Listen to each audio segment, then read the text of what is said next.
Good morning सभी बच्चों को। एक बार फिर से आदित्य क्लासेस के डिजिटल प्लेटफॉर्म पर आप सभी का स्वागत है। देखिए, अपना जो टॉपिक चल रहा था बेटा, वो चल रहा था परिवहन का। किसका? परिवहन का टॉपिक चल रहा था। और परिवहन में अपन स्थल परिवहन कर चुके हैं। स्थल परिवहन को अपन ने दो भागों में बांटा था, अगर आपको पता हो तो। ठीक, एक था सड़क परिवहन और दूसरा था रेल परिवहन। ठीक, अब उसके बाद दो परिवहन और रह गए आपके, एक तो वायु परिवहन रह गया और एक जल परिवहन रह गया है। क्लियर? तो आज अपन इन दोनों ही टॉपिकों पे चर्चा करेंगे। सबसे पहले अपन पढ़ेंगे वायु परिवहन और उसके बाद पढ़ेंगे अपन जल परिवहन। क्लियर? देखो बेटा, वायु परिवहन का जो इतिहास है वो भारत में कोई ज्यादा पुराना नहीं है। पहली बात तो आप ये ध्यान रखें, 101 साल पुराना ही इतिहास है। तो एक तो इस पर चर्चा करनी है अपन को। दूसरा, जो जल परिवहन है उस पर भी अपन को चर्चा करनी है।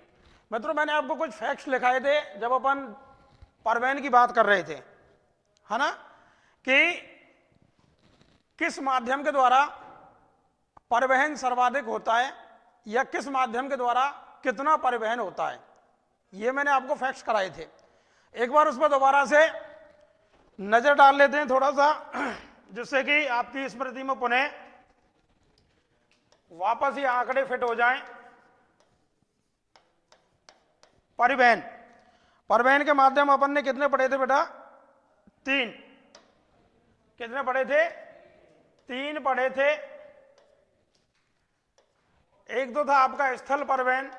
कौन सा? स्थल परिवहन। दूसरा था वायु परिवहन और तीसरा है जल परिवहन। ठीक है, अब इस स्थल परिवहन को भी अपन ने 2 भागों में बांटा था। कितने भागों में? एक तो था सड़क परिवहन और एक था रेल परिवहन। ठीक है ना, ऐसे ही था ना। अब देखिए, बात कर रहे हैं बेटा परसेंटेज की, कि कितना प्रतिशत परिवहन किस माध्यम के द्वारा होता है। ठीक है, तो इसमें अपन सर्वप्रथम बात करें सड़क। तो सड़क से जो परिवहन होता है इंडिया में वो होता है 83%। कितना? 83%। ठीक है, क्या आप रेल में बैठना चाहोगे? क्या आप रेल में बैठना चाहोगे? यस या नो? अच्छा, एक बात बताओ, एक तो आपको बुलेट ट्रेन में सवारी करने का मौका दिया जाए और एक आपको पैसेंजर ट्रेन में सवारी करने को दिया जाए, तो क्या आप पैसेंजर ट्रेन में बैठोगे? यस और नो में जवाब दो। नो, यानी कि आप पैसेंजर ट्रेन में नहीं बैठोगे। ठीक, तो देखें, आपके इस नो में ही रेल परिवहन का प्रतिशत छुपा हुआ है। आपने बोला नो, तो जो रेल परिवहन है उसका हिस्सा कितना है? 9%। कितना है? 9%। बात करें वायु की, क्रिकेट खेलते होंगे, खेलते ना होंगे तो देखते होंगे। ठीक है, वहां एक बाउंड्री होती है ग्राउंड में। अगर बॉल बाउंड्री तक टप्पा खा के जाए तो माना जाता है 4। क्या माना जाता है? 4। और अगर बॉल बाउंड्री तक अधर अधर जाए, यानी बाई एयर जाए, तो उसको माना जाता है 6। क्या माना जाता है? 6। ठीक है, तो वायु परिवहन का जो प्रतिशत है बेटा वो है 6%। कितना है? क्लियर? उसके बाद ये क्या है? जल का मतलब O2। जल का मतलब O2, H2O। ठीक है, यानी कि जल में 2 आ रहा है। क्या आ रहा है? जल में 2 आ रहा है। तो जो जल परिवहन है उसके द्वारा कितना प्रतिशत परिवहन होता है? 2। यानी कि जल परिवहन के अंतर्गत भारत का 2% परिवहन आता है। बात समझ में आ गई? याद रह जाएगा आज आसानी से। ठीक है, थोड़ा सा रिलेट करके याद कर लेना, क्या दिक्कत आ रही है। ठीक है, सड़क 83%। क्लियर?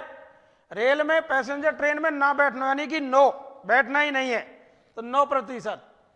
6 मारा है साहब हवा में, सिक्स तो हवा में ही मारा जाता है, ग्राउंड पे थोड़ी मारा जाता है, ग्राउंड पे तो 4 होगा वो, हवा में 6 मारा है तो वायु परिवहन का हिस्सा कितना है 6%। जल में, जल यानी कि H2O यानी कि 2 जल में 2 आ रहा है तो 2% किसका हिस्सा हो गया जल का। अब एक बात यहां ध्यान रखें आप कि जो ट्रेड होता है, ट्रेड इट मीन्स व्यापार, ठीक है। अब व्यापार यानी कि किसी भी चीज का एक्सपोर्ट और इंपोर्ट करना, ठीक है। सर्वाधिक जो व्यापार होता है वो किस परिवहन के माध्यम से होता है बताओ मुझे आप। सड़क से, गलत, जल से। किससे होता है? भारत अपने मित्र देशों के साथ जो व्यापार करता है उस व्यापार में से जल मार्ग के द्वारा या जल परिवहन के द्वारा 95% व्यापार होता है। देख लो, परिवहन में सबसे कम हिस्सा है, लेकिन जब ट्रेड करते हैं, व्यापार करते हैं, तो 95% जो भारत का व्यापार है वो किसके द्वारा होता है? जलमार्ग द्वारा होता है। समझ में आ रही बात? ठीक है, तो ये आपको आंकड़े ध्यान रखने, मैंने एक बार और आपको ये रिवाइज करा दिए। क्लियर? ठीक है, इसका स्क्रीनशॉट ले सकते हो आप, लेना चाहो तो, ठीक। उसके बाद मिटा दूं मैं इसको, मिटा दो ना, जल्दी ले लो।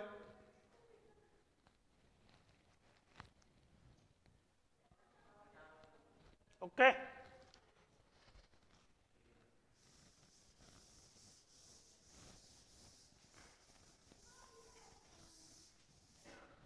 देखें बेटा, बात कर रहे हैं अपन एयर ट्रांसपोर्टेशन की यानी वायु परिवहन की। किसकी? वायु परिवहन, ठीक। सबसे पहला जो आपसे डाटा पूछा जाता है इसमें से वो यही पूछा जाता है कि भारत में पहली उड़ान कब भरी गई, ठीक है। तो भारत में पहली उड़ान भरी गई थी 18 फरवरी 1911 को। 18 फरवरी 1911 को भारत में पहली वायु उड़ान भरी गई, ठीक। और ये ध्यान रखना, ये जो उड़ान भरी गई थी ये किन्हीं सवारियों को लेकर नहीं गए थे अपन सिर्फ एक डाक को लेकर गए थे। किसको लेकर गए थे? डाक, पोस्ट जो होती है उसको लेकर गए थे, ठीक है, इस जहाज के द्वारा। तो पहली जो उड़ान भरी गई थी वो डाक पहुंचाने के लिए भरी गई थी। किसके लिए? और कब? 18 फरवरी 1911 को, ठीक। देखें बेटा, ये जो उड़ान भरी गई थी ये कहां से कहां तक भरी गई थी ये पूछा जाएगा आपसे, तो नैनी से इलाहाबाद के मध्य, नैनी से इलाहाबाद के मध्य ये पहली उड़ान भरी गई थी 18 फरवरी 1911 को। उसके बाद कितने किलोमीटर की उड़ान भरी गई थी? तो 8 किलोमीटर। कितनी? ठीक है, और यहां लिख रहा है यह उड़ान विमान डाक सेवा के लिए भरी गई थी, ना कि यात्रियों को इधर से उधर पहुंचाने के लिए भरी गई थी। क्लियर? इधर को आजा, यहां बैठ जा नबी, इधर आजा, बोर्ड पे भी देख लिया करो कुछ ना। देखें बेटा, ये वो विमान है जो कि 18 फरवरी 1911 को उड़ा था। ऐसे विमान है वह टाइम पे, और अब देख लो अब कैसे विमान है, ठीक है। इस पर लिख भी रहा है फर्स्ट एरियल पोस्ट इलाहाबाद, ठीक है, फरवरी 18 1911, फरवरी 18 1911, ठीक है ना। तो ये आपकी पहली उड़ान है और इस जहाज के द्वारा ये उड़ान भरी गई थी। कितने किलोमीटर की? 8 किलोमीटर की। कहां से कहां तक? तो नैनी से इलाहाबाद तक। क्लियर? ठीक है। उसके बाद यानी कि 1911 से लेके आज यानी कि 18 जनवरी 2024 तक गंगा नदी में बहुत पानी बह गया। यानी कि हमने हमारी ये जो वायु सेवा है इसमें बहुत उन्नति और विकास किया है, ठीक है। और आज अपन को पता है कि भारत में कई सारी जो विमान कंपनियां हैं वो कार्य कर रही हैं। उनमें से एक इंडियन एयरलाइंस है, सरकारी जो विमान कंपनियां मैं उनकी बात कर रहा हूं, ठीक है। एक का नाम है इंडियन एयरलाइंस और दूसरी का नाम है एयर इंडिया। क्या नाम है? Air India. क्लियर? एक चीज और ध्यान रखना, यहां भारत में पहली जो विमान कंपनी स्थापित की गई थी वो टाटा ग्रुप के द्वारा की गई थी। किसके द्वारा? टाटा ग्रुप के द्वारा। ठीक है, आगे अपन इन्हीं चीजों पर चर्चा करेंगे नेक्स्ट पेज में। देखते हैं, आगे चले। देखें बेटा, ये है भारत की प्रमुख वायु कंपनियां। ठीक, ये आपको लोगो दिखाई दे रहा है, टाटा एयर सर्विस। ठीक है, जैसा कि मैंने आपको बताया कि भारत में सर्वप्रथम टाटा ग्रुप ने ही एयर जो कंपनी थी, ठीक है ना, उसकी स्थापना की थी। ये है अपनी इंडियन एयरलाइंस। क्या है? Indian airlines. और ये है एयर इंडिया। ठीक है, आपसे एक क्वेश्चन मैं पूछूं कि घरेलू उड़ान इन दोनों में से किस कंपनी के द्वारा भरी जाती है? घरेलू उड़ान का मतलब भारत ही भारत में, और अंतरराष्ट्रीय उड़ानें कौन सी कंपनी इनमें से भरती है, वो बताएं।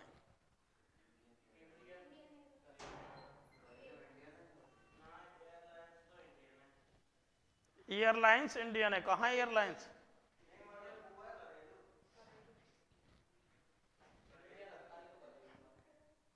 या में तो लिखे ही रही है, तुम हम देख के क्या बता रहे हैं। अब ध्यान रखिए, ये जो है आपकी इंडियन एयरलाइंस, ये ठीक है, ये घरेलू उड़ानें भरती है। कैसी?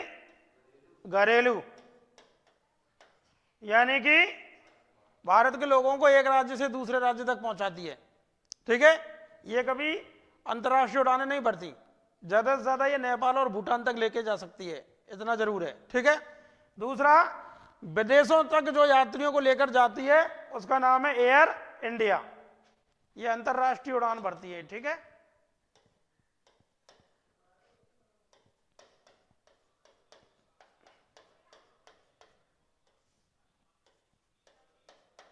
ये अंतर्राष्ट्रीय उड़ान भरती है। क्लियर? बात आई समझ में? ठीक है, देखें एक बार इसको, डाटा जो डाटा है इनको और देख लेते हैं एक बार। भारत की प्रमुख वायु कंपनियां, सबसे पहली टाटा एयरलाइंस। कौन सी थी? भारत की प्रथम कंपनी है, ये ध्यान रखना, टाटा एयरलाइंस। और कब स्टैब्लिश हुई? 1932 में। कब हुई? 1932 में। अब ध्यान रखना आप, बाद में इस कंपनी को ही नाम दे दिया एयर इंडिया। क्या नाम दे दिया? Air India.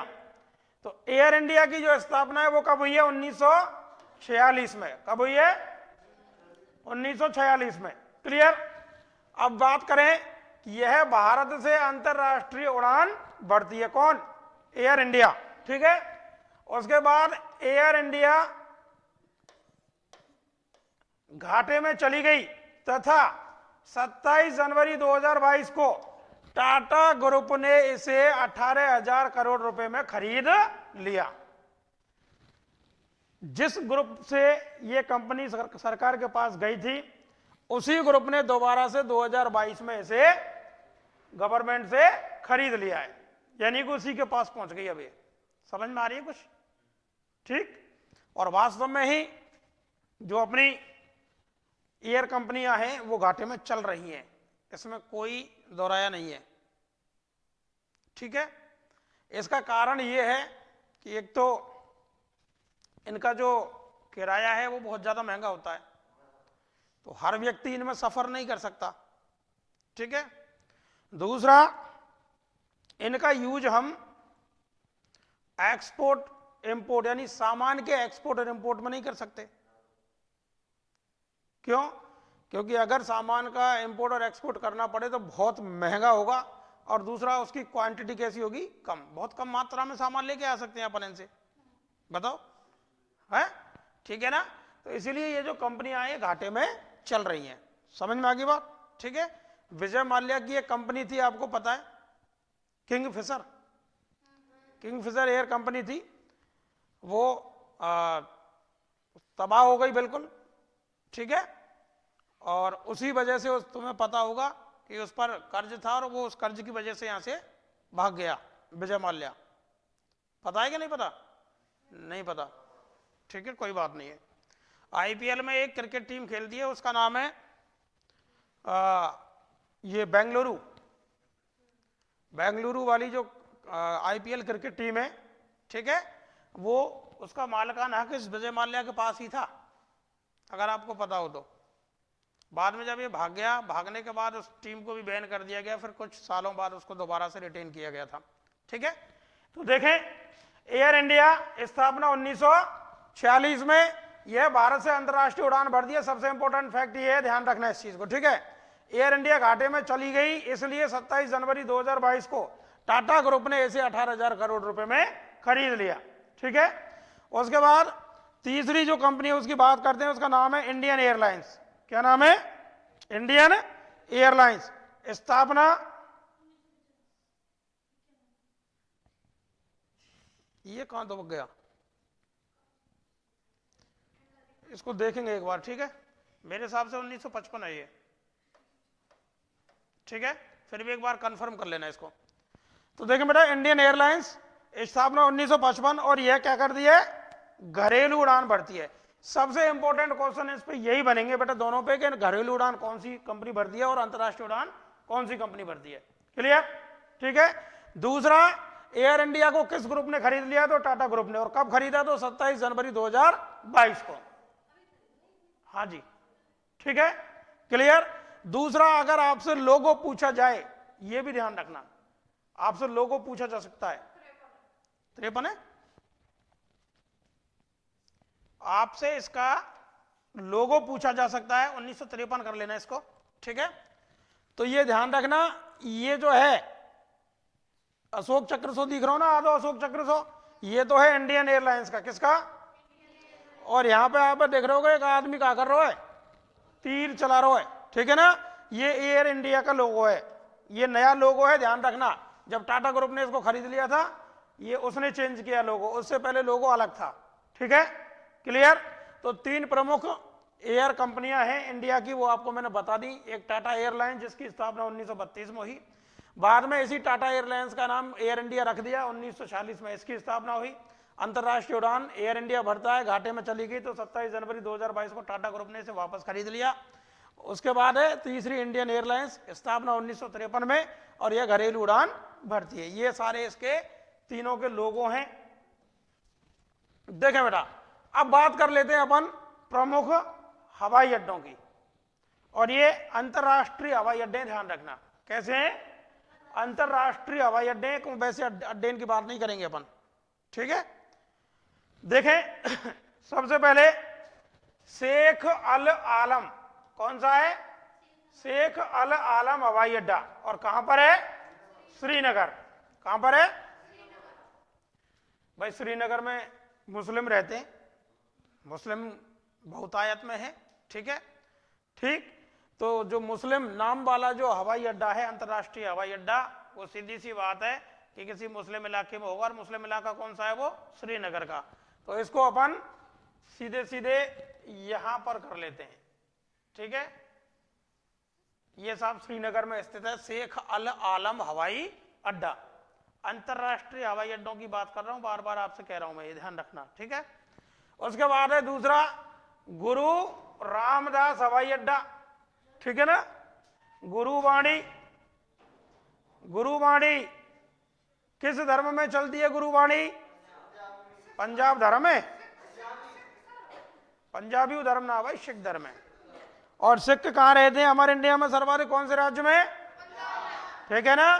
तो ध्यान रखना है बेटा, गुरु रामदास हवाई अड्डा ये आपके अमृतसर पंजाब में। कहां पर है? अमृतसर पंजाब में। और पंजाब कहां है आपका? ये रहा, ये यहां पर आपका गुरु रामदास हवाई अड्डा स्थित है, क्लियर, ठीक। उसके बाद बात करते हैं शहीद भगत सिंह हवाई अड्डा। भगत सिंह कौन से राज्य के थे? कौन से राज्य के थे? पंजाब, ठीक है। और पंजाब की राजधानी क्या है? तो ध्यान रखना, शहीद भगत सिंह के नाम पर जो अंतरराष्ट्रीय हवाई अड्डा है वो चंडीगढ़ में स्थित है। कहां पर स्थित है? चंडीगढ़ में स्थित है। क्लियर? उसके बाद और नीचे आ जाओ, पृथ्वीराज चौहान हवाई अड्डा। पृथ्वीराज चौहान का संबंध किस राज्य से है? और राजस्थान के किस जिले से या किस रियासत से था? अजमेर रियासत से। तो पृथ्वीराज चौहान हवाई अड्डा राजस्थान के अजमेर से रिलेटेड है। ठीक है, यह अजमेर में स्थित है। उसके बाद है महाराणा प्रताप हवाई अड्डा। महाराणा प्रताप कहां के रहने वाले थे? राजस्थान के। कहां के? और राजस्थान में कौन सी रियासत? मेवाड़ रियासत। कौन सी रियासत? और मेवाड़ को वर्तमान में क्या कहा जाता है? उदयपुर। क्या कहा जाता है? तो ये जो महाराणा प्रताप अंतर्राष्ट्रीय हवाई अड्डा ये उदयपुर में स्थित है। कहां पर स्थित है? उदयपुर में, यहां इस जगह। ठीक है, उसके बाद बात करें छत्रपति शिवाजी महाराज हवाई अड्डा। अच्छा, पटेल हवाई अड्डा रह गया। पटेल हवाई अड्डा ये सरदार वल्लभ भाई पटेल के नाम पर बना हुआ है। ठीक है, और सरदार वल्लभ भाई पटेल का संबंध किस राज्य से था? गुजरात। सरदार वल्लभ भाई पटेल का जो स्टैचू बना है, ठीक है ना, विश्व का सबसे बड़ा स्टैचू है, वो कौन से स्थान पर है? अहमदाबाद, गुजरात के अहमदाबाद में। ठीक है, तो ध्यान रखना बेटा, सरदार वल्लभ भाई पटेल अंतर्राष्ट्रीय हवाई अड्डा गुजरात के अहमदाबाद में स्थित है। ठीक, उसके बाद है छत्रपति शिवाजी महाराज हवाई अड्डा। छत्रपति शिवाजी महाराज का संबंध किस राज्य से है? महाराष्ट्र से। तो सीधी सी बात है, ये हवाई अड्डा भी कहां होगा? महाराष्ट्र में। और महाराष्ट्र की राजधानी क्या है? मुंबई। तो ध्यान रखना बेटा, यहां पर आपका ये छत्रपति शिवाजी हवाई अड्डा है मुंबई में। क्लियर? उसके बाद भीमराव अंबेडकर हवाई अड्डा। भीमराव अंबेडकर हवाई अड्डा ये भी महाराष्ट्र में स्थित है, और महाराष्ट्र के नागपुर में। कहां पर है? नागपुर में स्थित है। यहां आपका नागपुर है, इस जगह पर। ठीक है ना, तो ये भीमराव अंबेडकर हवाई अड्डा हो गया नागपुर में। उसके बाद है मनोहर पर्रिकर हवाई अड्डा। मनोहर पर्रिकर का अगर आपने नाम सुना हो तो इनका संबंध गोवा राज्य से है। किससे और क्यों है तो वो बता दूं आपको। ये गोवा के मुख्यमंत्री रहे हैं। कहां के? गोवा के मुख्यमंत्री रहे हैं। बाद में 2014 में जब लोकसभा के चुनाव हुए और भारत में बीजेपी की सरकार आई, तो इन्हें गोवा के मुख्यमंत्री पद से हटाकर सेंट्रल गवर्नमेंट में रक्षा मंत्री बनाया गया था। क्या बनाया गया था? रक्षा मंत्री इनको बनाया गया था। तो ध्यान रखना, मनोहर पर्रिकर का जो संबंध है वो गोवा राज्य से है। तो मनोहर पर्रिकर अंतर्राष्ट्रीय हवाई अड्डा कहां होगा? गोवा में। कहां होगा? गोवा में होगा मित्रों। ठीक, उसके बाद है कैंपेगौड़ा हवाई अड्डा। कौन सा? कैंपेगौड़ा हवाई अड्डा। कैंपेगौड़ा हवाई अड्डा, कैंपेगौड़ा के साथ आपको रिलेट करना है HD देवेगौड़ा। कौन? HD देवेगौड़ा। और HD देवेगौड़ा कौन है तो ध्यान रखना, former prime minister of India. Former prime minister, प्रधानमंत्री। HD देवेगौड़ा प्रधानमंत्री रहे, ध्यान है कि ना है? 1996 से 97 तक प्रधानमंत्री रहे थे HD देवेगौड़ा। और इनका जो संबंध है वो कर्नाटक राज्य से है। किससे? कर्नाटक राज्य से है। तो ध्यान रखना कि कैंपेगौड़ा हवाई अड्डा जो है वो कर्नाटक के बेंगलुरु में स्थित है। ठीक है ना, इसको ध्यान रखना। कैंपेगौड़ा देवेगौड़ा, कैंपेगौड़ा देवेगौड़ा, देवेगौड़ा का संबंध सीधा सीधा कर्नाटक से। तो कैंपेगौड़ा का भी संबंध किससे है? कर्नाटक से। कर्नाटक की राजधानी बेंगलुरु या बेंगलोर, और वहीं पर यह हवाई अड्डा भी स्थित है। क्लियर? अब बात करते हैं, देखो केरल में कितने हवाई अड्डे हैं। कोच्चि हवाई अड्डा, कन्नूर हवाई अड्डा, कालीकट हवाई अड्डा, तिरुवनंतपुरम हवाई अड्डा।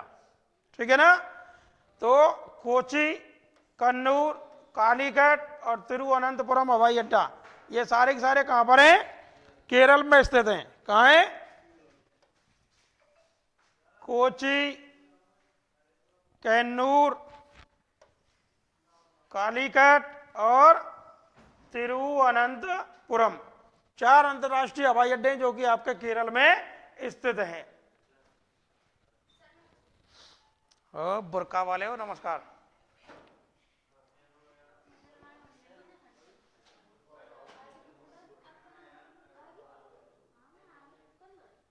फातिमा, आदाब। इसका फोटो वोटो लेना है वो ले लो बेटा जल्दी से, फिर आगे चलें अपन, ठीक है? हो गया, चले आगे चलते हैं। तो देखें ये सारे के सारे मैंने आपको बता दिए, ठीक। अब बात करेंगे इधर साइड के हवाई अड्डों की, ठीक है? देखें बेटा, अन्ना अन्ना हवाई अड्डा, ये तमिलनाडु के चेन्नई में, आपको पता है अन्ना के कहां कहा जाता है लोगों को? चेन्नई में। जैसे हमारे यहां सम्मान के लिए अपन बॉस कह देते ना, सम्मान के लिए अपन क्या कह देते? बॉस, ठीक है ना? या फिर दादा कह देते कि नहीं कह देते? ऐसे ही ध्यान रखना, तमिलनाडु में जो बड़े लोग होते हैं, बड़े का मतलब उम्र में बड़े या रसूखदार जो लोग हैं, उनको वहां अन्ना कहा जाता है। क्या कहा जाता है? तो ध्यान रखना बेटा, अन्ना जो अंतरराष्ट्रीय हवाई अड्डा है उसका सीधा सा संबंध किससे होगा? चेन्नई तमिलनाडु, यहां पर है ये, ठीक है ना? ये है आपका अन्ना हवाई अड्डा, ठीक है? उसके बाद बात करें राजीव गांधी हवाई अड्डा। राजीव गांधी हवाई अड्डा ये आपके तेलंगाना में स्थित है। कहां पर है? तेलंगाना में स्थित है। और तेलंगाना की राजधानी, तेलंगाना की राजधानी क्या है? हैदराबाद, ठीक है ना? तो ये हो गया यहां, और नाम क्या है इसका? राजीव गांधी हवाई अड्डा।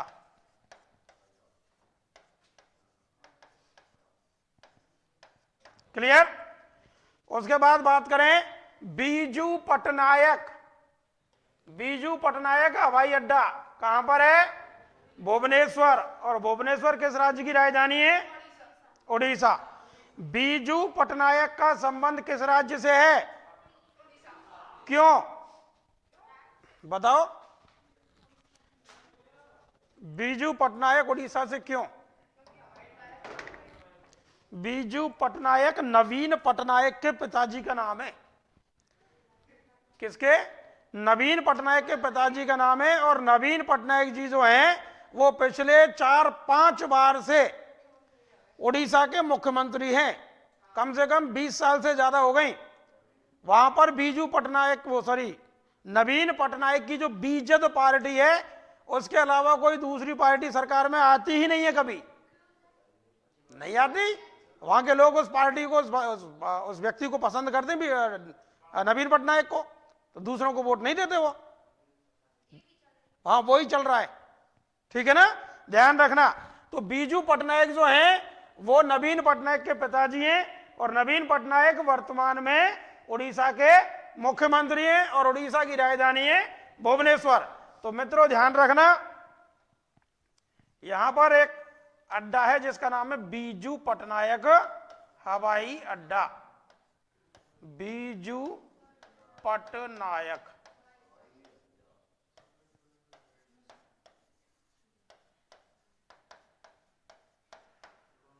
क्लियर? उसके बाद बात करते हैं नेताजी सुभाष चंद्र बोस हवाई अड्डा। नेताजी सुभाष चंद्र बोस का सीधा सीधा संबंध पश्चिमी बंगाल से, क्योंकि वहीं उनकी जन्म स्थली रही है, ठीक है? और जो पश्चिमी बंगाल की राजधानी है वो कौन सी है? कोलकाता, ठीक है ना? तो ये जो हवाई अड्डा है ये आपके कलकत्ता में स्थित है। कहां पर स्थित है? कलकत्ता में। नाम है नेताजी सुभाष चंद्र बोस हवाई अड्डा, ठीक है? उसके बाद देखें कुशोक बाकुला रिम्पोछे, कुशोक बाकुला रिम्पोछे हवाई अड्डा। ये जो भाषा है, पोछे ओछे कोछे, ये सारी की सारी भाषा लद्दाख में बोली जाए। यह ऐसी भाषा जो है, ऐसे जो शब्द हैं ये लद्दाख में बोले जाते हैं। तो ध्यान रखना, ये जो आपका कुशोक बाकुला रिम्पोछे जो हवाई अड्डा है ये लद्दाख की राजधानी लेह में स्थित है। कहां पर स्थित है?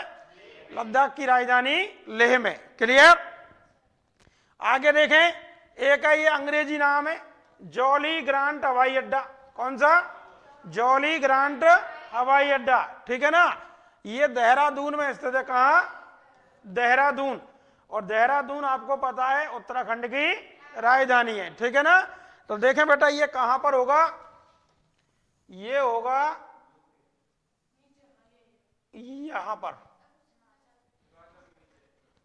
ठीक है ना? उत्तराखंड। वो ऊपर वाला हिमाचल प्रदेश है, ये हिमाचल प्रदेश है। ठीक है? उसके बाद देखें लोकनायक जयप्रकाश नारायण हवाई अड्डा। ये लोकनायक जयप्रकाश नारायण है, इनका सीधा संबंध बिहार से है। किससे? बिहार इनकी जन्मस्थली रही है, वही इनकी कर्मस्थली रही है, ध्यान रखना। ठीक है? जयप्रकाश नारायण की। ठीक? तो ये जो हवाई अड्डा है वो बिहार की राजधानी पटना में स्थित है। कहां पर है? बिहार की राजधानी पटना। बिहार कहां है?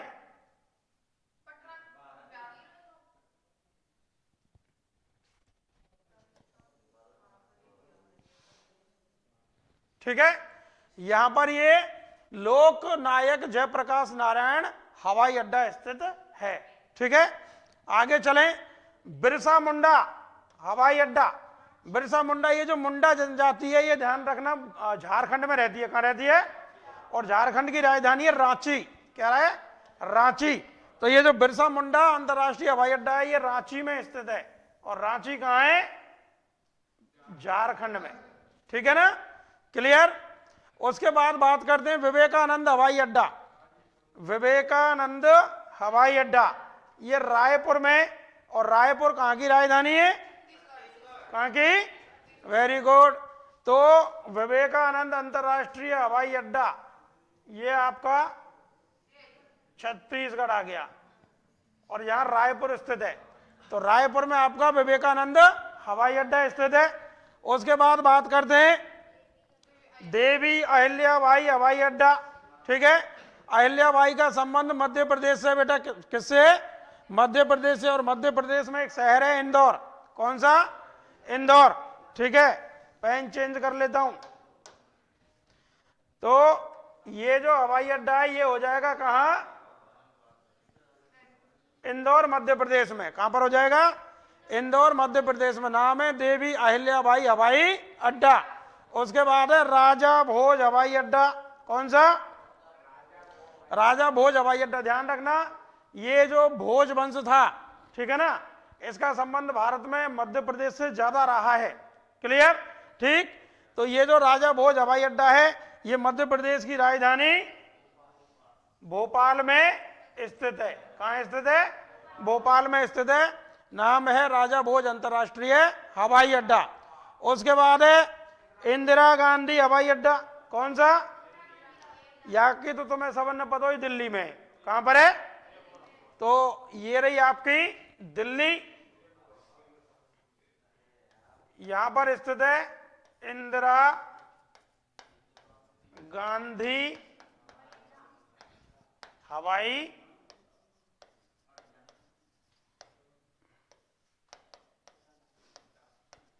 क्लियर? एक और है दिल्ली में,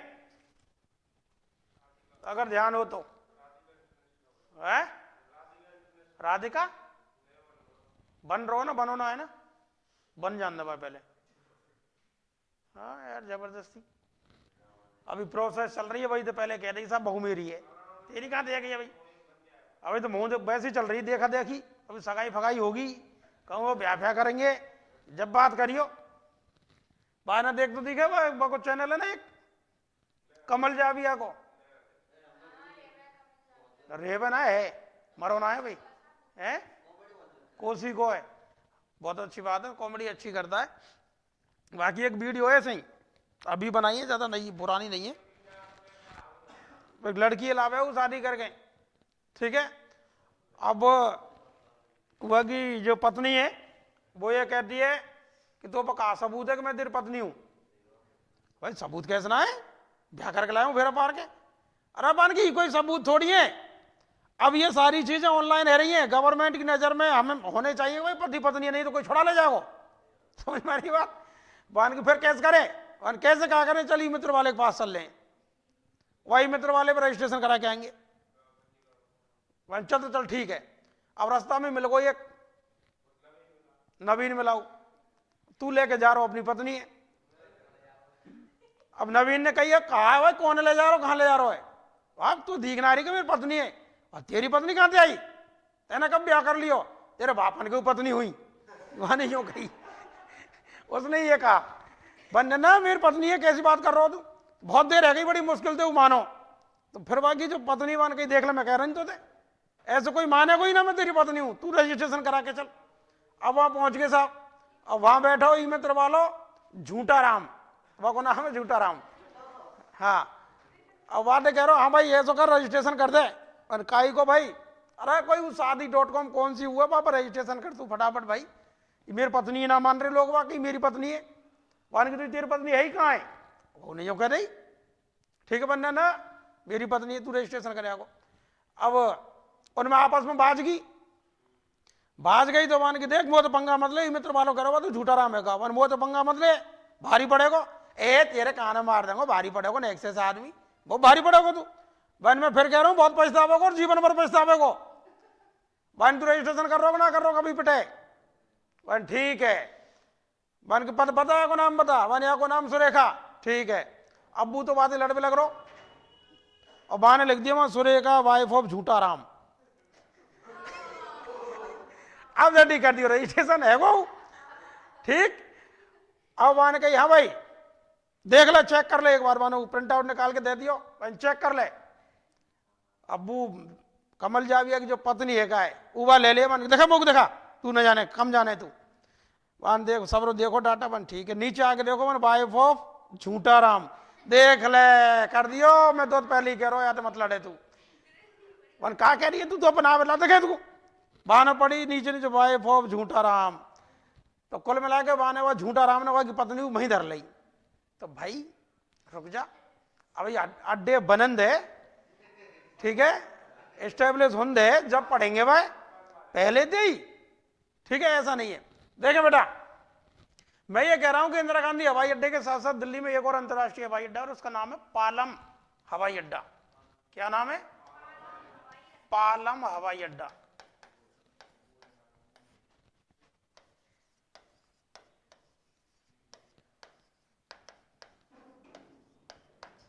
ठीक है, तो दो हो गए, कहां? दिल्ली में हो गए दो। उसके बाद देखें बेटा डेपोरियो हवाई अड्डा, कौन सा है? डेपोरियो हवाई अड्डा। ये आप ध्यान रखना, पूर्वोत्तर राज्यों में जो एक आपका अरुणाचल प्रदेश है, अरुणाचल प्रदेश में स्थित है, और अरुणाचल प्रदेश की राजधानी क्या है? ईटानगर। यहां पे है आपका डेपोरियो हवाई अड्डा।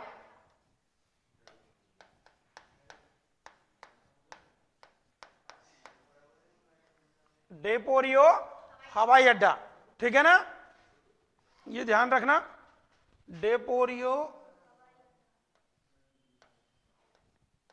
हवाई अड्डा ईटानगर अरुणाचल प्रदेश।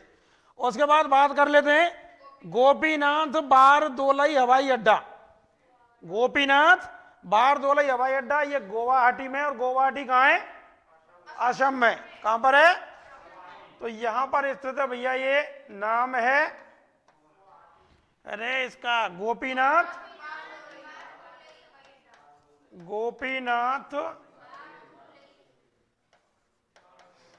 बारदोलई हवाई अड्डा। क्लियर? गुवाहाटी असम में स्थित है। उसके बाद है एक और नीचे दुबक रहा है, या ऊपर ले लूं? आ जाओ भाई, आ गए भाई साहब। नाम है वीर सावरकर हवाई अड्डा। और वीर सावरकर सीधा सीधा सा संबंध मैं आपको बता चुका हूं, वीर सावरकर का सीधा सीधा सा संबंध है अंडमान निकोबार से। किससे?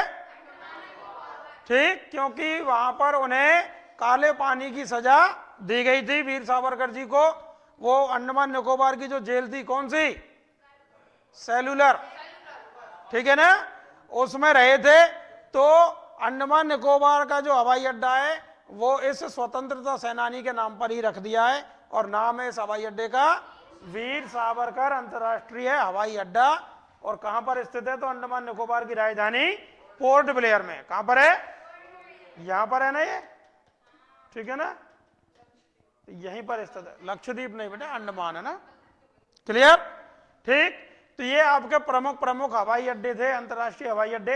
एक और रह गया, एक और रह गया है राजस्थान में सांगानेर अंतर्राष्ट्रीय हवाई अड्डा। कौन सा है? सांगानेर अंतर्राष्ट्रीय हवाई अड्डा। इसको नोट कर लेना, ये राजस्थान के जयपुर में स्थित है, सांगानेर अंतर्राष्ट्रीय हवाई अड्डा। एक चीज और बता देता हूं मैं, सांगानेर अंतर्राष्ट्रीय हवाई अड्डे को घाटे में चलने के कारण गवर्नमेंट ने अडानी ग्रुप ऑफ कंपनी को लीज पर दे दिया है। किसको दे दिया है? अडानी ग्रुप ऑफ इंडस्ट्री, ठीक है, या कंपनी, उसको लीज पर दे दिया है, ये ध्यान रखना आप, क्लियर, ठीक है। तो मित्रों ये था आपका वायु परिवहन। इसमें से आप जो इंपॉर्टेंट है आपके लिए, ज्यादा इंपॉर्टेंट है क्योंकि यूपी पुलिस का पेपर है, ठीक है ना। तो यूपी में कहां पर? यूपी यानी कि उत्तर प्रदेश। उत्तर प्रदेश में 5 हवाई अड्डे हैं। कितने? 5 हवाई अड्डे हैं। सबसे पहले एक लखनऊ में स्थित है, उसका नाम है चौधरी चरण सिंह हवाई अड्डा। दिखना रो कहीं, दिख रहा है ना, चौधरी चरण सिंह अंतरराष्ट्रीय हवाई अड्डा, जो कि कहां पर स्थित है? लखनऊ में। उसके बाद है वाराणसी में लाल बहादुर शास्त्री हवाई अड्डा। कौन सा है? लाल बहादुर शास्त्री हवाई अड्डा, वाराणसी। एक हवाई अड्डा कुशीनगर में, इसका नाम कुशीनगर हवाई अड्डा ही है।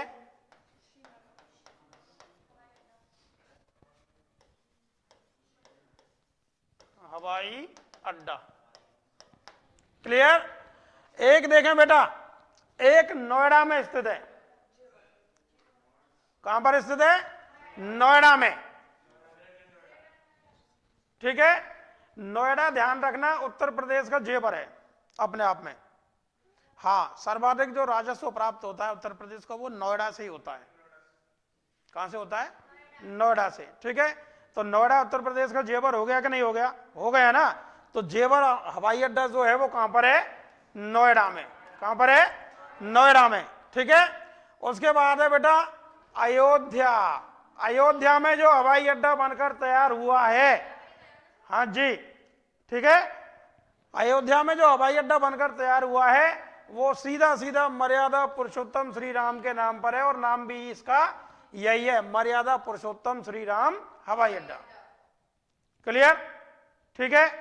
तो ये 5 जो हवाई अड्डे हैं वो आपके यूपी में, एक का नाम चौधरी चरण सिंह हवाई अड्डा, दूसरे का नाम लाल बहादुर शास्त्री हवाई अड्डा, तीसरे का नाम कुशीनगर हवाई अड्डा, चौथे का नाम जेवर हवाई अड्डा, और 5वें का नाम मर्यादा पुरुषोत्तम श्री राम अंतरराष्ट्रीय हवाई अड्डा, क्लियर। देखें बेटा आगे जरा 2-3 फैक्ट और हैं, इनको देख लें। भारत का पहला अंतरराष्ट्रीय हवाई अड्डा कौन सा है? तो नाम है इंदिरा गांधी अंतरराष्ट्रीय हवाई अड्डा। भारत में कुल कितने अंतरराष्ट्रीय हवाई अड्डे हैं? उत्तर होगा 34। कितने? 34 अंतरराष्ट्रीय हवाई अड्डे हैं टोटल इंडिया में। भारत के किस राज्य में हवाई अड्डा नहीं है? सिक्किम। किसमें नहीं है? सिक्किम में नहीं है। उसके बाद है भारत का सबसे छोटा हवाई अड्डा है, इसका नाम है बजलेक हवाई अड्डा, जो कि मेघालय में स्थित है। कहां पर है? मेघालय में स्थित है बजलेक हवाई अड्डा, सबसे छोटा हवाई अड्डा है। उसके बाद है उत्तर प्रदेश में सबसे ज्यादा अंतरराष्ट्रीय हवाई अड्डे, और संख्या कितनी है? 5, ठीक है मित्रों। उत्तर प्रदेश बहुत ही जल्दी एक बहुत डेवलप स्टेट बनकर तैयार हो जाएगा, ये सुन लो आप। हाँ जी,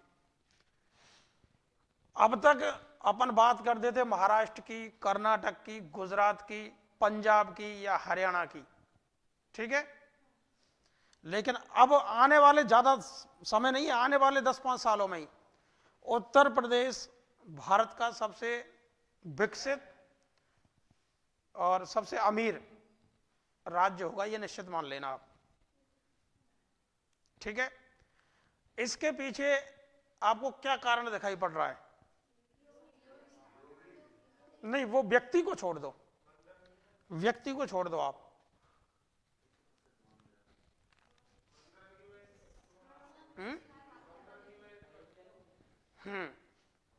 सबसे बड़ी बात यही है, है?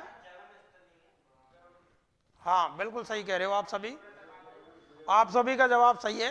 देखे बेटा, कोई भी कंट्री, सुन लो मेरी बात, नवीन अब चुप हो जा, मेरी सुन ले, या फिर तेरे अगर कुछ मन में आ रही है तो तू कह दे, नहीं आ रहा तो मेरी सुन। कोई भी कंट्री हो,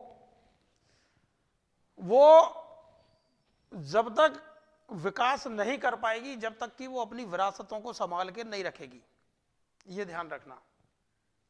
और बहुत सारे देश ऐसे हैं जिनकी पूरी इकोनॉमी टूरिज्म पर टिकी हुई है, पर्यटन पर। पूरी मतलब इकोनॉमी उस पर टिकी हुई है, जैसे कि स्विट्जरलैंड हो गया, वेटिकन सिटी है, ठीक है, या मैं सऊदी अरब के दुबई की भी बात कर सकता हूं, पेट्रोलियम को छोड़कर दूसरा जो साधन है उनका कमाई का वो टूरिज्म है।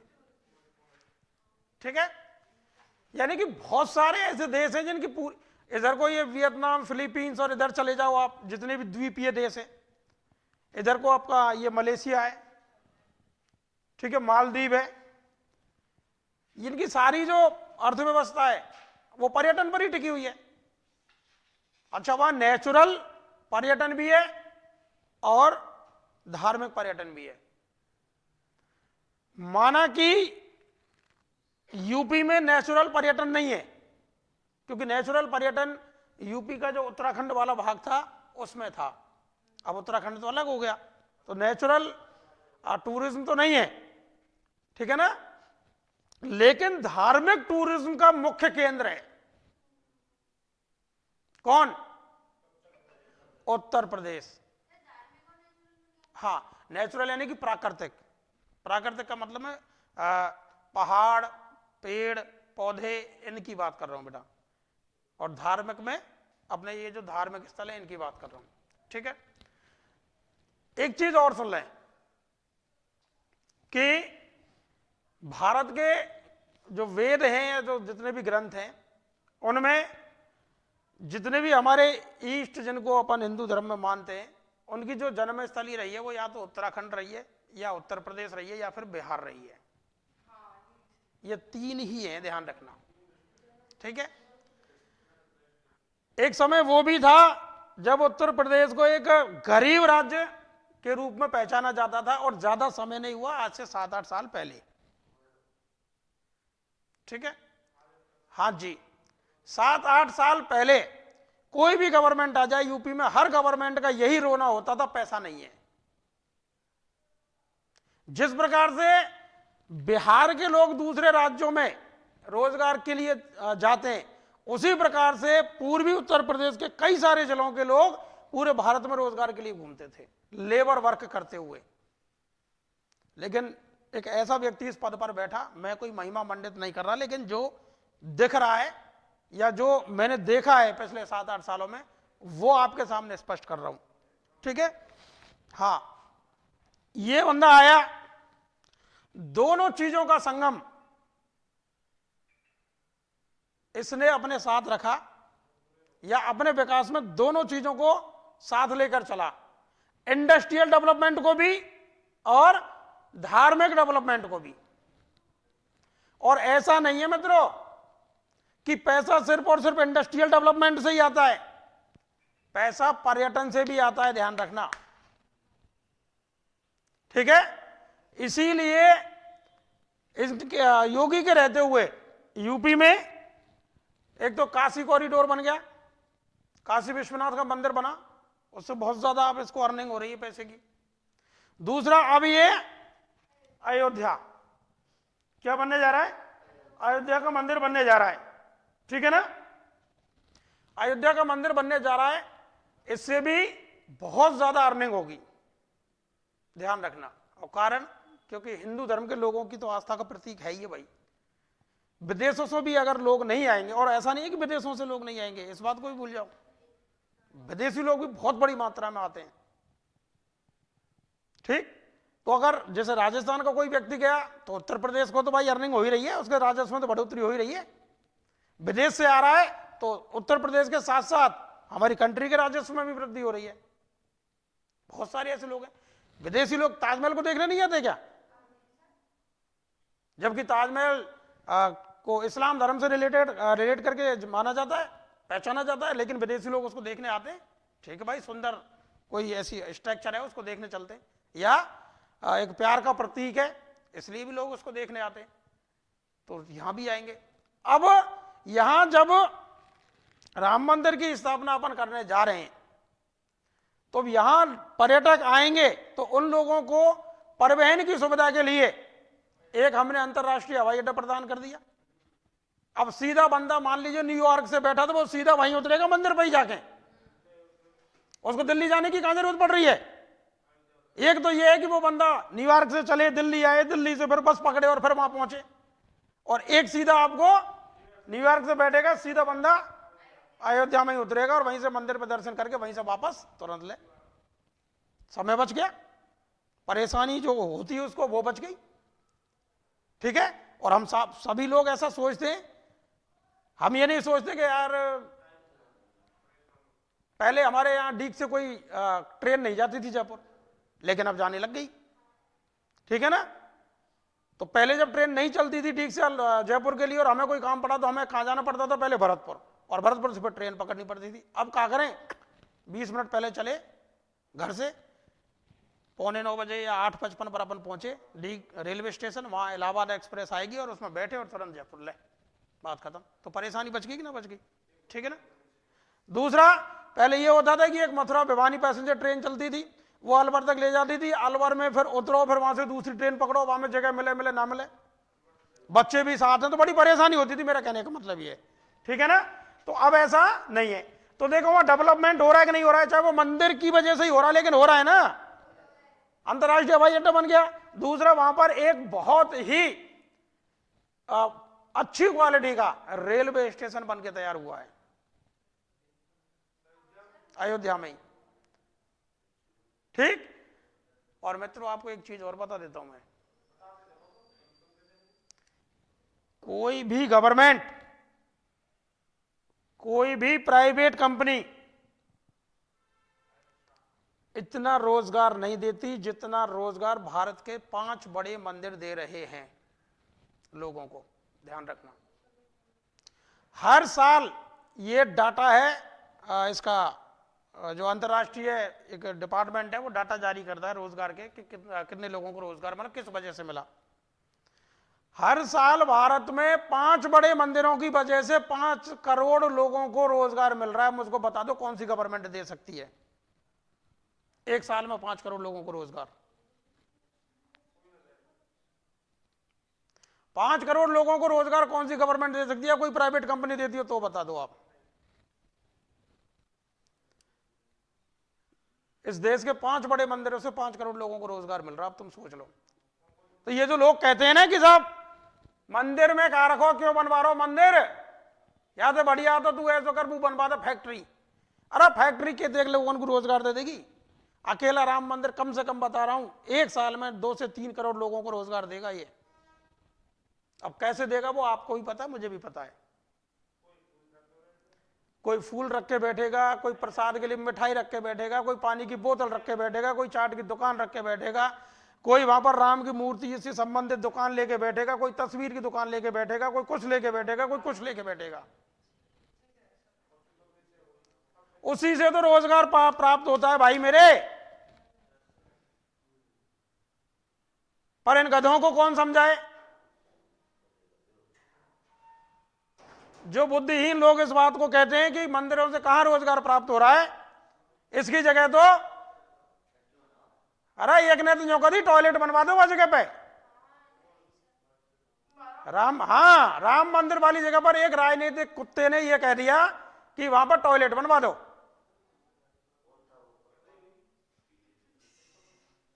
हम तो यह कहते हैं घर में जो मंदिर है वहां जगह पर टॉयलेट बनवा,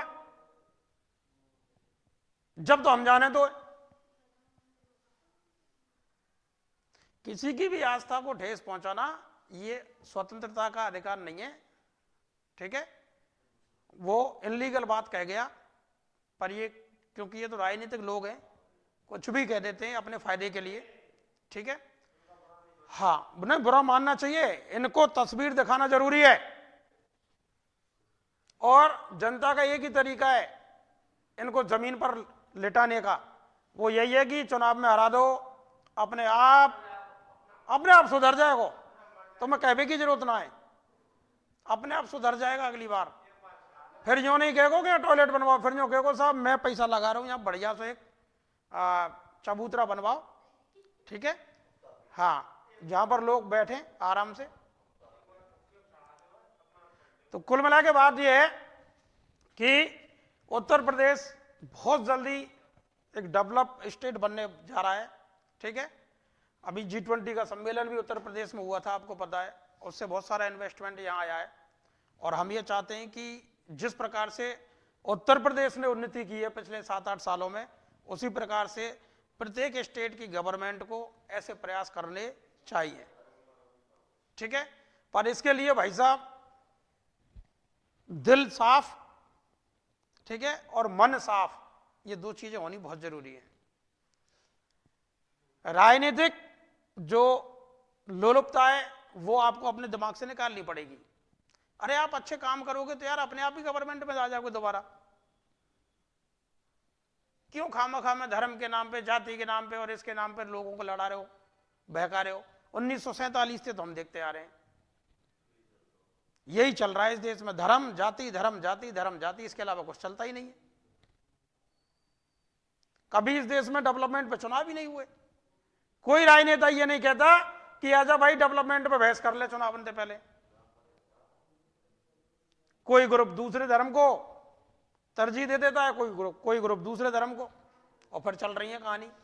दोनों चीजों को साथ क्यों नहीं लेकर चलते, धर्म को भी साथ लेकर चलो और विकास को भी साथ लेकर चलो, फिर देखते हैं डेवलपमेंट होता है कि नहीं होता है, ठीक है।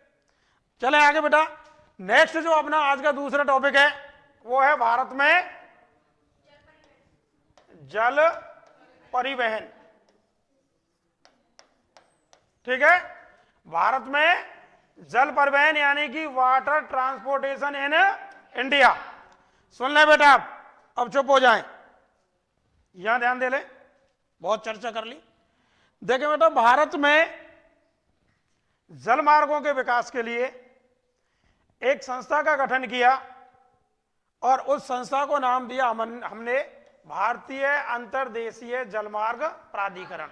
इंग्लिश में अपन उसको बोल सकते हैं inland waterway authority of India, inland waterway authority of India, ठीक है। हिंदी में इसी को कह देते हैं अपन भारतीय अंतर्देशीय जलमार्ग प्राधिकरण। स्थापना कब हुई है, आपके सामने है 27 अक्टूबर 1986 को। तो जलमार्ग की तरफ अपन ने, ऐसा नहीं है कि बहुत पहले से ध्यान देना शुरू किया हो, बहुत लेट अपन ने जलमार्गों की तरफ सोचा, और इसका एक कारण भी था। भारत का जो आंतरिक भाग है ना, वो आंतरिक भाग में जो नदियां हैं, उन नदियों की स्थिति ऐसी नहीं है कि हम उनमें जलमार्ग विकसित कर लें। किए हैं पर उस प्रकार से नहीं हो पाए जो होने चाहिए थे। उसका कारण सीधा सीधा सही है कि भारत की नदियां एक तो बारहमासी नहीं है, और बारहमासी नहीं है, ठीक है, एक तो कारण ये हो गया। दूसरा ये होगा कि भारत की नदियों में जो पानी है वो कम रहता है। कैसा रहता है? कम रहता है। तो ये दो अड़चने जल मार्गों के विकास को लेकर आती हैं, और ये अड़चने आती हैं भारत के आंतरिक भाग में, बाहरी भाग में नहीं, इस महासागरों में नहीं, आंतरिक भाग में। समझ में आ गई बात? ठीक है। तो देखें बेटा, इसकी स्थापना हो गई Bharat inland water way authority of India की 1986 में, 27 अक्टूबर 1986 में। अब देखें, जल परिवहन को अपन दो भागों में बांट लेते हैं। कितने भागों में? दो भागों में बांट लेते हैं। एक तो है आंतरिक जल परिवहन। कौन सा? अब ये जो आंतरिक जल परिवहन है ये किस में होगा, या तो किसी नहर में होगा, या किसी नदी में होगा, या फिर किसी झील में होगा। समझ में आ रही बात? इस चीज को ध्यान रखना, किस किस में होगा, नदी या फिर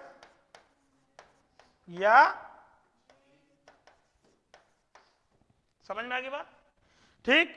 और दूसरा जो सामुद्रिक जल परिवहन है ये कहाँ होगा, ये सीधे सीधे महासागरों में या समुद्रों में होगा। ठीक है। अब सामुद्रिक जल परिवहन के लिए अपन क्या करते हैं, सामुद्रिक जल परिवहन के लिए अपन तटों पर जो सी पोर्ट्स होते हैं, इट मीन्स बंदरगाहों का क्या करते हैं, निर्माण करते हैं। ठीक है। तो बेटा इस जल परिवहन में अपन दो चीजें पढ़ेंगे।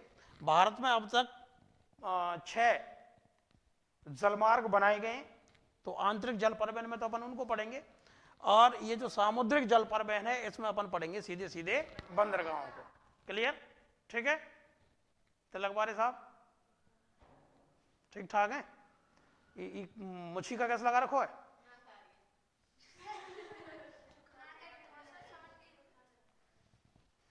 कमाल की बात है?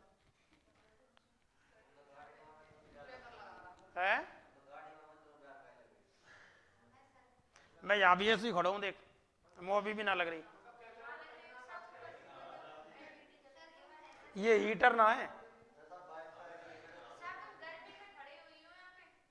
लाली, और फैशन है तो मैं देखना चाहूंगा ना, रुक जा, शादी सी है जान दे तेरी, और फिर ना जनवरी के महीना में चाहे कोहरा पड़ रहा है और लाली जानो शादी में, या फिर जो मान के चले कि लाली की ननद की शादी है, ठीक है, तो लाली नेकू ठंड नहीं लगेगी, गारंटी है।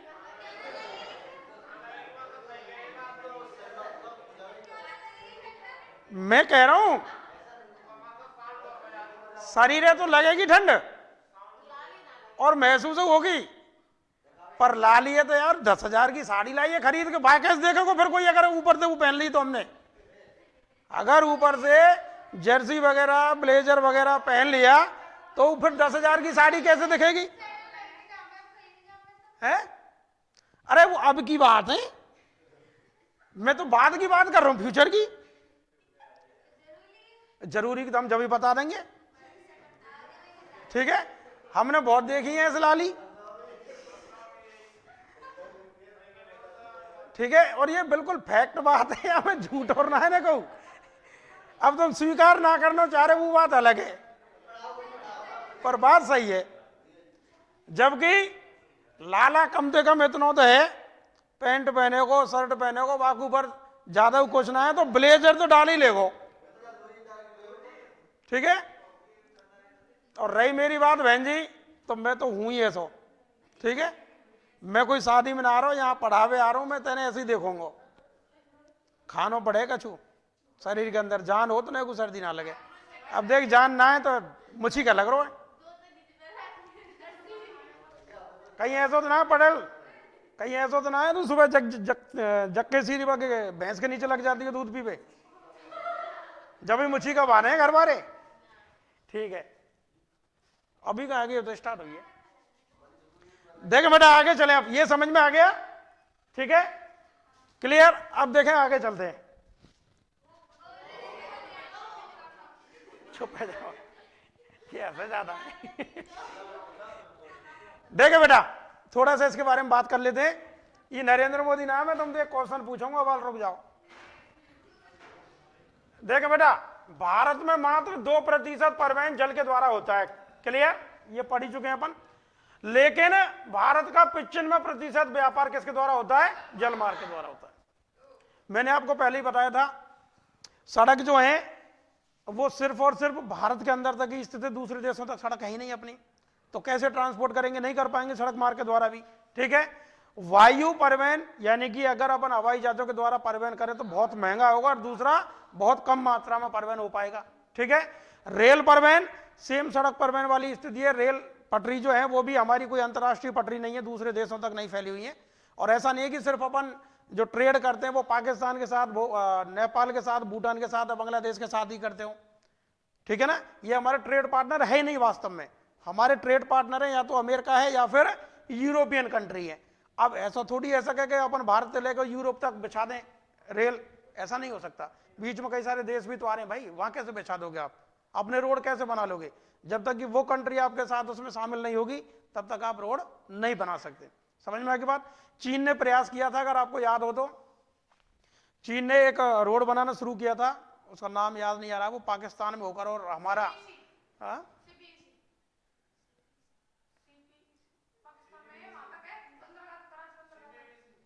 वो कराची बंदरगाह तक नहीं है, वो चीन से स्टार्ट हुआ था। मेरी बात सुनो, चीन से तिब्बत, तिब्बत से जो हमारा चीन ने जो सियाचिन वाला क्षेत्र ले रखा है वहां होकर निकाला। उसके बाद पीओके यानी पाकिस्तान के पास जो हमारा कश्मीर वाला क्षेत्र है, बलूचिस्तान गिलगिट वाला, वहां होकर निकाला और हमने उस पर आपत्ति भी जाहिर की थी इंडिया ने। फिर पाकिस्तान, पाकिस्तान के बाद ईरान, इराक होते हुए सीधा यूरोप तक ले जाने की उसकी इच्छा थी, लेकिन वो प्रयास सफल नहीं हुआ, बहुत ज्यादा पैसा उसका खर्च हो गया और अब वो रुका पड़ा है काम। तो ये बहुत लंबी प्रोसेस होती है और इतने सारे देश जरूरी नहीं है कि वो राजी हो जाएं इस चीज के लिए, ठीक है ना। उसका कुछ ऐसा ही नाम था, चीन पैसिफिक एशियन बेल्ट वगैरह कुछ ऐसा था, एक बार देख लो उसको, ठीक है। तो बात ये बेटा, अपन जो विदेशों से व्यापार करते हैं वो हम ही नहीं, कोई भी कंट्री अगर व्यापार करती है तो वो जलमार्ग के द्वारा ही करती है। किसके द्वारा? एक दो सस्ता होता है और बहुत अधिक मात्रा में अपन व्यापार कर लेते हैं, क्लियर, या सामान लाते हैं और ले जाते हैं। आगे देखें, भारत में पहली वाटर मेट्रो कहां चली? कोच्चि केरल में। और ये वो वाटर मेट्रो है, आप कल पूछ रहे थे ना कि साहब ट्रेन है क्या, और मैंने आपसे कहा था कि ट्रेन नहीं है, ये एक नाव जैसा ही है, ठीक है ना, लेकिन इसको हमने नाम क्या दिया है? Water metro. अच्छा ठीक है, ये क्वेश्चन हो गया। एक क्वेश्चन और मैंने आपको बताया था, मुझको आप बता दें कि भारत में पहली अंडर वाटर मेट्रो ट्रेन कहां चलेगी, और मैं जिससे पूछूं वही जवाब देगा आप। अरे सऊदी अरब, ये भारत में आवे सऊदी अरब। तेरे पापा का नाम क्या है?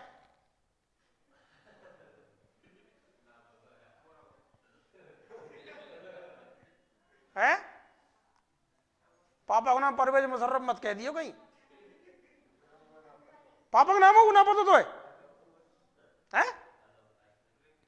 पापा के नाम है ना भूल रहो, जब तो ये देख पता है कि पापा पापा ही है सके तो देश देश ही है सके, तू सऊदी अरब का ही ला रहा हो यहाँ? हाँ भैया, हाँ है, कहां से कहां तक? कलकत्ता में। ये तो बाना बता दी, नहीं तो होगी ना पता ही।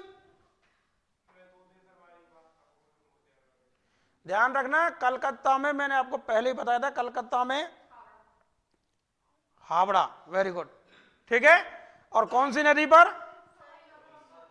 हुगली। कौन सी? हुगली नदी पर। ये तो है वाटर मेट्रो और वो है अंडर वाटर मेट्रो ट्रेन।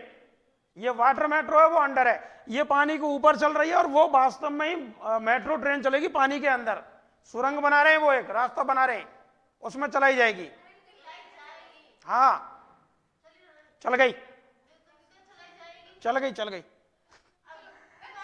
अरे चल चुकी है बहन जी, चल चुकी है, ठीक है। हाँ बिल्कुल बिल्कुल बिल्कुल पैक ही रहती है, ठीक है। देखें आगे, तो भारत, देखो ये नीचे लिख ही रहा है, ये भारत की पहली under water metro train Kolkata में चली। अब आगे बात कर लेते हैं बेटा राष्ट्रीय जलमार्गों की। इसको कोई पढ़ता नहीं है परिवहन के अंतर्गत, आप भाग्यशाली पढ़ रहे हैं। सीपीसी की फुल फॉर्म देख बेटा, उसमें ये चाइना पैसिफिक कुछ ऐसा है, चाइना पैसिफिक कॉरिडोर है शायद, चाइना पैसिफिक कॉरिडोर है। देखें बेटा, राष्ट्रीय जलमार्ग नंबर 1 देख लें पहले आप। यह जो मार्ग है वो गंगा एवं हुगली नदी पर स्थित है और यह जलमार्ग प्रयागराज से हल्दिया तक है। कहां तक है? हल्दिया कहां है? पश्चिमी बंगाल में। अभी आपको मैं मैप पे दिखाऊंगा ये पूरा छाप के, ठीक है। हाँ ठीक है। उसके बाद देखें इसकी लंबाई 1620 किलोमीटर लंबाई है और ध्यान रखना ये भारत का सबसे लंबा राष्ट्रीय जलमार्ग है। स्थापना कब हुई है? स्थापना कब? ये पूरा डाटा याद कर लेना, इसका ध्यान रखना। हाँ आपसे पहला क्वेश्चन तो यही पूछा जाएगा कि नेशनल जो जलमार्ग है, ठीक है।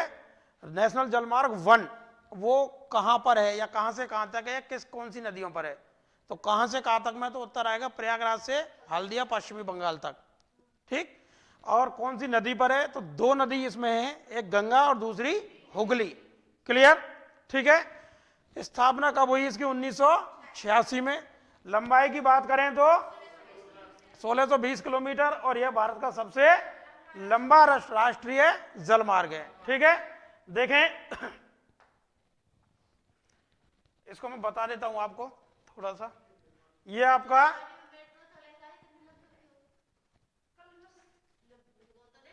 मैं बताऊंगा अभी थोड़ी देर। ज्यादा बोले तो लंबी है फिर वो। जीप नहीं, मेट्रो। देखो यहां ये प्रयागराज है, और आपको पता है मित्रों प्रयागराज में होकर कौन सी नदी जा रही है? गंगा नदी। कौन सी? ठीक है। और गंगा पश्चिमी बंगाल में जाकर दो भागों में बढ़ जाती है। एक चली जाती है शाखा इसकी कहां? बांग्लादेश, और दूसरी बंगाल की खाड़ी में। तो ये जो शाखा है ये कौन सी है? हुगली। कौन सी नदी की? और यहां पर आपका हल्दिया स्थित है। कौन सा? ठीक है ना। तो ध्यान रखना बेटा, प्रयागराज यूपी से हल्दिया वेस्ट बंगाल तक आपका कौन सा जलमार्ग है? राष्ट्रीय जलमार्ग 1। ध्यान रखोगे? ठीक है। उसके बाद बात कर लेते हैं राष्ट्रीय जलमार्ग नंबर 2। राष्ट्रीय जलमार्ग नंबर 2 नदी का नाम है ब्रह्मपुत्र, और यह जलमार्ग सादिया से धुबरी तक स्थित है। कहां से? सादिया से धुबरी तक स्थित है, यानी कि असम में। कहां पर है? यह ध्यान रखना। ठीक है। लंबाई कितनी है? 891 किलोमीटर, और इसकी स्थापना 1988 में। देखें ये आ रही है ब्रह्मपुत्र नदी। ठीक है। ये तो है सादिया। कौन सी जगह है? सादिया, और यहां पर है धुबरी। ठीक है ना। हाँ, असम में। ठीक। तो इसी जगह पर यानी कि सादिया से धुबरी तक ब्रह्मपुत्र नदी पर कौन सा जलमार्ग है? जलमार्ग 2। ये पूछे जाते हैं भाई साहब, और जिस एग्जाम में ये पूछे जाते हैं मात्र 1 से 2% बच्चे ही इनका जवाब देते हैं, वरना छोड़ के आते हैं सीधा। ठीक है। और ज्यादा लंबा टॉपिक नहीं है, मात्र आपको 6 जलमार्ग पढ़ने हैं बस। समझ में आ रही बात? ठीक। आगे बात करते हैं राष्ट्रीय जलमार्ग नंबर 3 केरल में स्थित है। कहां पर है? केरल में स्थित है, और ये जो केरल में स्थित है ये कोल्लम से कोटापुरम तक है। देखो ये रहा, ये यहां कोल्लम और यहां ये है कोटापुरम। ठीक है। केरल में कोल्लम से कोटापुरम तक स्थित है, और यह जलमार्ग उद्योग मंडल नहर एवं चंपकारा नहर पर स्थित है। ये कोई नदी नहीं है, नदी में स्थित नहीं है। 2 नहरें, एक का नाम है उद्योग मंडल नहर, और दूसरी का नाम है चंपकारा नहर। क्लियर? इन दोनों नहरों पर स्थित है राष्ट्रीय जलमार्ग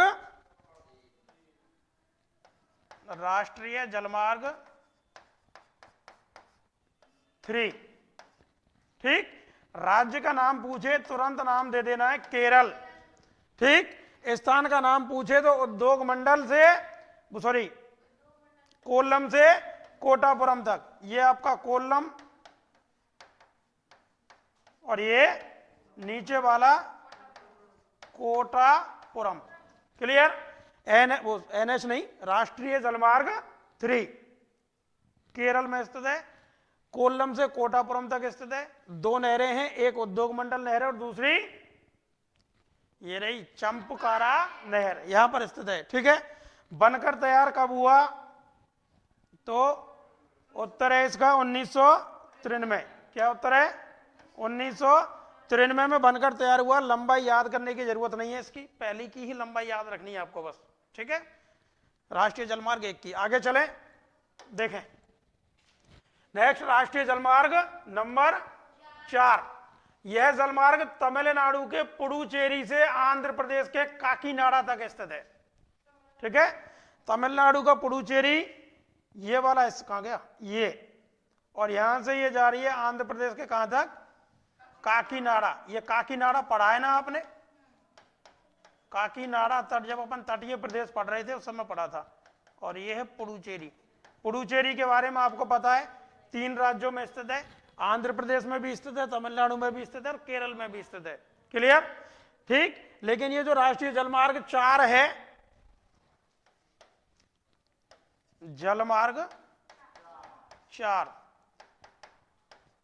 ये आपके तमिलनाडु वाले पुडुचेरी से आंध्र प्रदेश के काकीनाडा तक स्थित है। ठीक है, अब एक चीज ध्यान रखना, ये ना तो नदी में और ना ही झील में, सॉरी, ना तो नदी में ना ही नहर में, ये झील में स्थित जलमार्ग है। किसमें? और झील कौन सी है तो देखें, यह जलमार्ग एल्लेरू झील और बंकिंगम झील पर स्थित है। कौन कौन सी झील है? एक तो एल्लेरू और दूसरी है बंकिंगम। क्लियर? ठीक है। और ये कब बना तो 2008 में बना था, राष्ट्रीय जलमार्ग नंबर 4। क्लियर? बात समझ में आई? उसके बाद बात करते हैं राष्ट्रीय जलमार्ग 5 की। यह जलमार्ग उड़ीसा के तलचर से उड़ीसा के धमरा तक स्थित है। ठीक है, और नदी का नाम देखें तो ब्राह्मणी, स्थापना वही 2008 में। ठीक है, ये रहा आपका उड़ीसा, यहां तलचर से और कहां तक है ये, ठीक है, ये तलचर जगह हो गई और ये Dhamra. Clear? NH number, sorry, जलमार्ग नंबर 5 है ये। कौन सा है? 5। ठीक है, नदी की बात करेंगे तो ध्यान रखना ब्राह्मणी नदी पर है। कौन सी नदी पर है? ब्राह्मणी नदी पर स्थित है एनएच, सॉरी, जलमार्ग 5। ठीक है, उसके बाद देखें, भारत में कुल 111 राष्ट्रीय जलमार्ग होंगे। कितने? ये हमारी प्लानिंग है गवर्नमेंट की कि भारत में 111 जलमार्ग बनाए जाएंगे, लेकिन वर्तमान में 6 हैं। कितने? 6 हैं, और इन 6 में से भी 5 ही कार्यरत हैं। ये जो अपन ने पढ़े हैं, 6वां जो है वो कार्यरत ही नहीं है।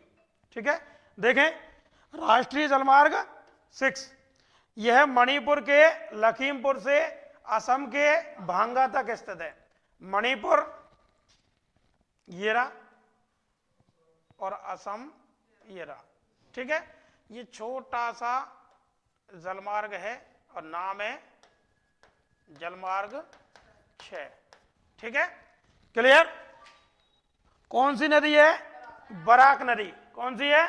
बराक नदी।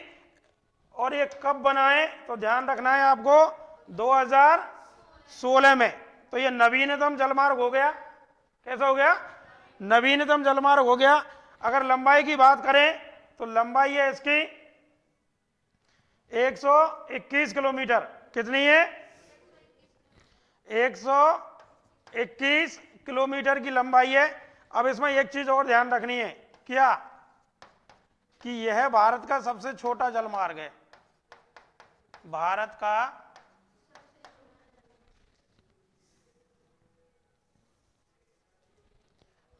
का सबसे छोटा जलमार्ग। क्लियर? तो सबसे बड़ा तो वो जलमार्ग नंबर 1 हो गया, सबसे छोटा जलमार्ग हो गया जलमार्ग नंबर 6। ठीक है, कहां पर है जलमार्ग नंबर 6? तो मणिपुर से असम, इन दोनों स्टेट्स में स्थित है। और अगर नदी का नाम पूछता है तो बराक नदी, और सबसे नवीनतम भी है क्योंकि 2016 में बना है, इसके बाद अभी कोई नहीं बना है। क्लियर? तो ये तो हो गए आपके जलमार्ग। ठीक है मित्रों, अब पढ़ेंगे अपन बंदरगाहों को। ज्यादा नहीं है, 13 बंदरगाहें मात्र, और वो अपन पढ़ भी चुके हैं, तो ज्यादा दिक्कत अपन को आनी नहीं है। ठीक है, क्योंकि जब अपन ने तटीय क्षेत्र पढ़े थे, ठीक है ना, तो उसमें अपन पढ़ चुके हैं। देखें, जल्दी जल्दी से कर लेते हैं।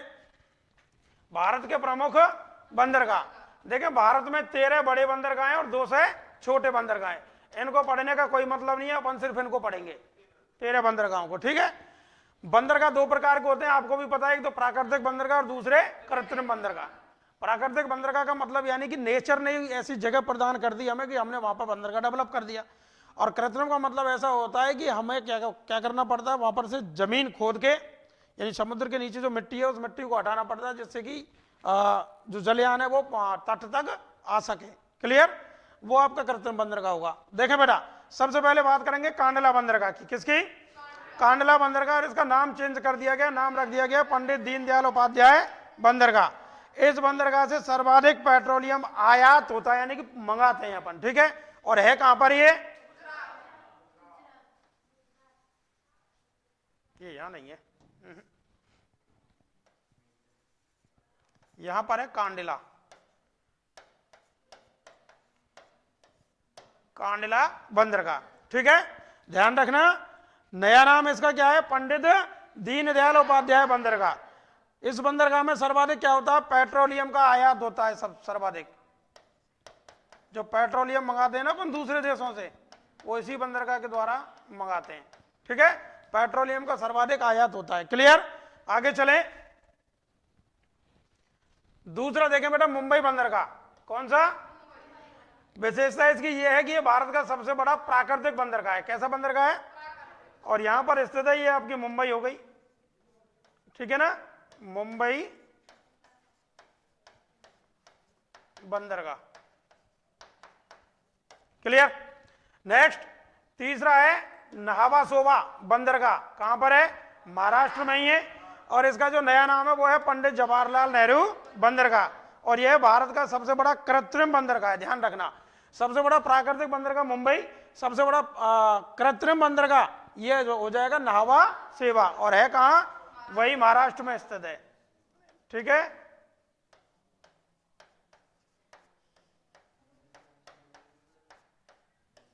क्लियर? उसके बाद देखें, चौथा है आपका मार्मुगाओ बंदरगाह। सब जानते हो उसको। कहां पर है? गोवा में।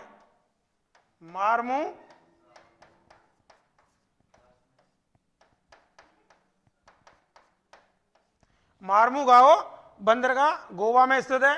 नेक्स्ट, और आगे चलते हैं, न्यू मैंगलोर बंदरगाह कर्नाटक में। ये आपका कर्नाटक हो गया।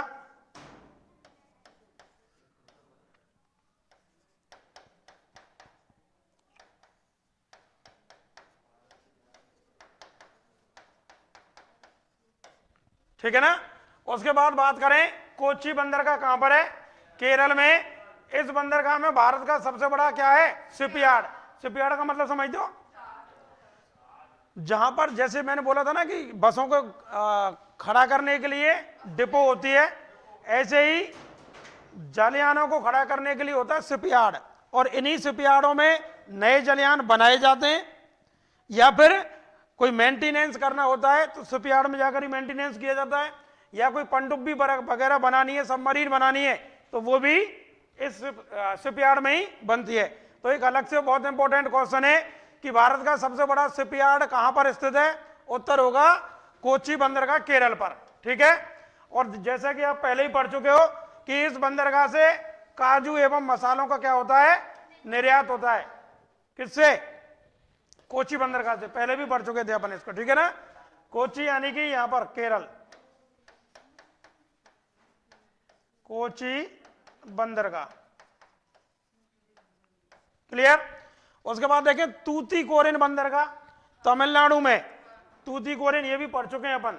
और इसका जो इस बंदरगाह का जो नया नाम है वो है वीओ चिदम्बरम बंदरगाह। क्या है? वीओ चिदम्बरम बंदरगाह। ये यहां पर स्थित है तूतीकोरिन।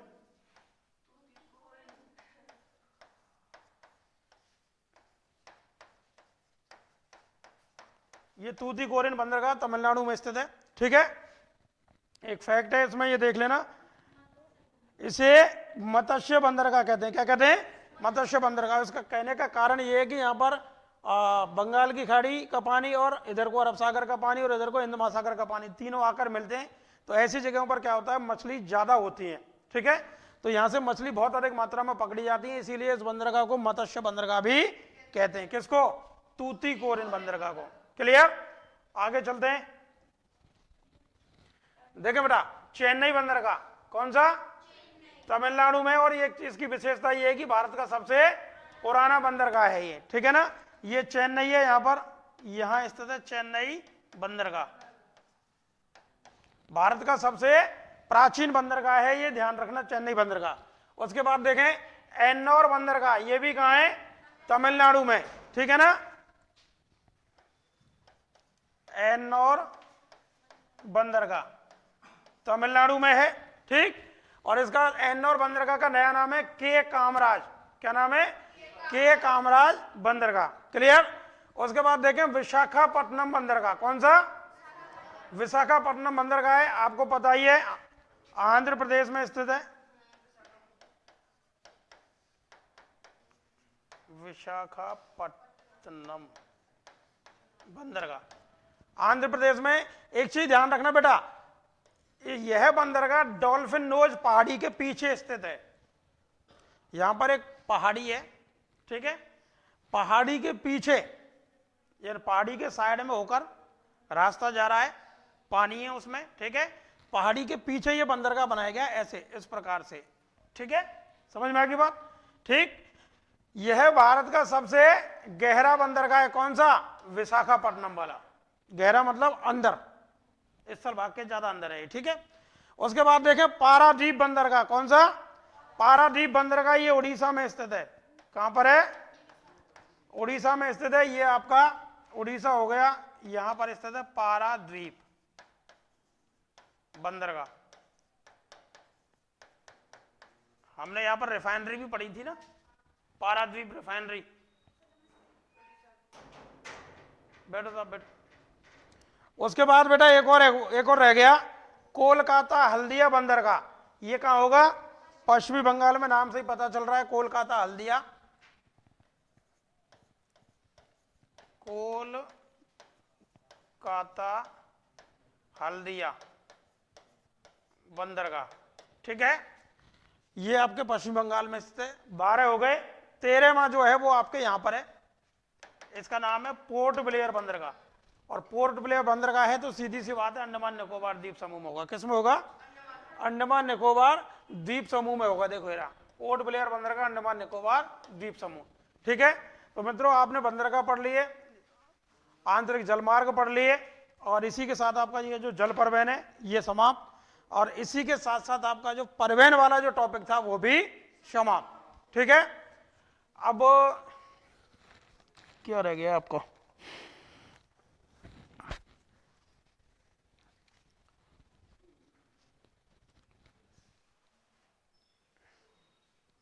अभी कुछ टॉपिक और रह गए ना आप में?